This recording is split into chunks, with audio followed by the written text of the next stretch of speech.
কিনা। ওনারা আমি বন্ধুকে জিজ্ঞাসা করলাম, উনি বলে এটা তোদের কূটনৈতিক সমস্যা, কূটনৈতিক দুর্বলতা। এই জন্য আজকে আমরা এখানে উপস্থিত হয়েছি। প্রধানমন্ত্রী মহাজননীর কাছে আকুল আবেদন, কাতারে উচ্চ পর্যায়ে একটা সফর বিনিময় করে আমরা যারা 10,000 12,000 আটকে পড়া কাতার প্রবাসী আছি, আমাদের যাতে কাতারের যে মহামান্য রাষ্ট্রদূত আছে ওনার সাথে একটা যোগাযোগের মাধ্যমে আমাদের যাতে এই মাসের মধ্যে কাতার ফিরে নেওয়ার একটা ব্যবস্থা গ্রহণ করে। মানবেতর জীবনযাপন করছি, আমাদের এখন বলার মতন নাই।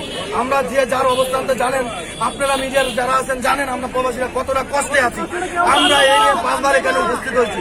আমাদের সচিব মহোদয় আমাদের আজকে আশ্বাস দিলে 1 সপ্তাহ পরে, এই প্রথম থেকে আরম্ভ করে আজকে 5 বার অবস্থান কর্মসূচিতে আমাদের 1 সপ্তাহ সময় দিচ্ছে, কিন্তু আমরা তার কোনো কাঙ্ক্ষিত ফলাফল পাইনি। আজকে আমরা সরাসরি এটা প্রধানমন্ত্রীর হস্তক্ষেপ চাই। আমরা যারা আটকে পড়া প্রবাসী আছি, আপনাদের কাছে আমার বিনীত রিকোয়েস্ট, আমরা যে যারা আছে এখানে প্রধানমন্ত্রীর হস্তক্ষেপ যতক্ষণ পর্যন্ত আমরা না পাবো ততক্ষণ পর্যন্ত আমরা এখান থেকে ফিরে যাবো না।